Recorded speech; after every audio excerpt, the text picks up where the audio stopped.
मानगोनां रायजो राजाफोर एन्ड माय डियर फ्रेन्ड्स, दिनै ओरैनो इमारजेन्सिब्लाबो माखासे जोबोद इम्परटेन्ट मोगा-मोगि मानगोनां नोंथांमोनजों सिनायजानाय सासे इउटुबार बुन्दु बिथां BRB बुन्दु होननानै मिथियो। बिथांजों ससे इमारजेन्सि ब्लाबो फिसा मोगा-मोगि जोबोद इम्परटेन्ट आङो लानो नागिरदों। बिथांमोननिफ्राय माखासे मोननाय ग्राउन्ड रिपर्टखौ बिथां BRBनि खुगानिफ्रायनो नोंथांमोना बे भिडिअनि गेजेरजों मिथिनो मोनगोन। लोगोसे बेखौ नोंथांमोना कमेन्ट्सनि गेजेरजों बिथां बुंखांनायनि उनाव मा सानदों लिरनानै फोरमायहरबानो जाबाय। आं नेनानै थागोन। সন্মানীয় ৰাইজসকল, আজি মই এই ভিডিঅ'ৰ দ্বাৰা কিছুমান গ্ৰাউণ্ড ৰিপৰ্ট মই দিব বিচাৰিছোঁ। মোৰ লগত আছে আমাৰ সন্মানীয় বন্ধু BRB। তেখেতে আমাৰ BTC অঞ্চলত 40টা সমষ্টিত কৰা গ্ৰাউণ্ড ৰিপৰ্ট তেখেতসকলে 2-3জন মিলি পেলাই গ্ৰাউণ্ড ৰিপৰ্ট কালেকশ্যন কৰি আছে। এই গ্ৰাউণ্ড ৰিপৰ্ট হিচাপে আজিৰ তাৰিখত UPPL দল তথা BJP দলে এই BTC অঞ্চলত একো প্ৰভাৱ নাই বুলি আমি শুনিছোঁ তথা ৰাইজসকলে শুনি আছে। ইয়াত কিমান সত্যতা আছে? সঁচা সঁচিকে UPPL দলৰ প্ৰভাৱ এই BTC এৰিয়াত নাই নাকি? আৰু BJP দলৰ প্ৰভাৱ BTC অঞ্চলত নাই নাকি? সঁচা সঁচিকে ইয়াত বিষয়ে আপুনি কি ক'ব? কথাটো ঠিকই আছে।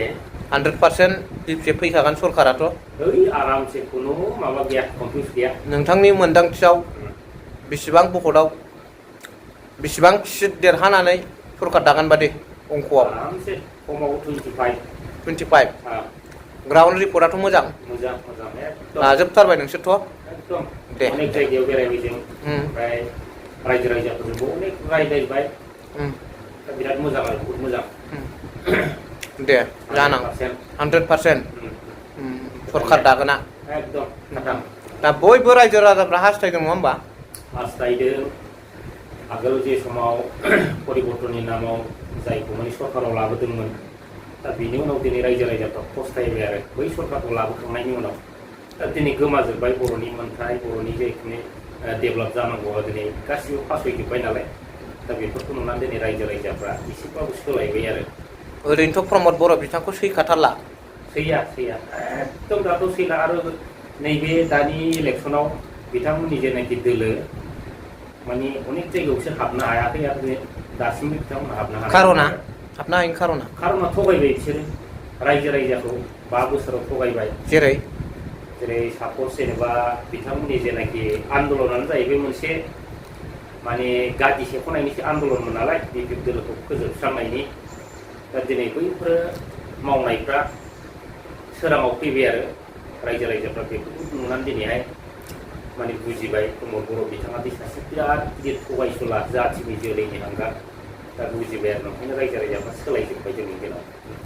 नोंथांमोननि ग्राउन्ड रिपर्टआव दिनैनि बे इलेक्सन केम्पेइननि समावहाय दुलाराय बर' फरायसा आफाद एबसुआ सोरनिबा पार्टिनि जानानै भट हो होननाय नोंसिनि ग्राउन्ड रिपर्टआव मोनदांदों नामा? ग्राउन्ड रिपर्टआवथ' गैथ'वा आरो बिथांमोना हाबनो हानायबो नङा। जिहेतु जाथिखौ फोथांनायनि सार्थआव बिथांमोना जाथिखौ माने फोजोबस्रांनायनि खामानिखौसो मावबाय थादों नालाय। दा दिनै बुजिदों साफ्रोमबो रायजो राजा आरो एबसुआव थानाय मोजां दैदेनगिरि बिथांमोनाबो बुजिदों। दा बिथांमोना हाबनो हानाय नङा।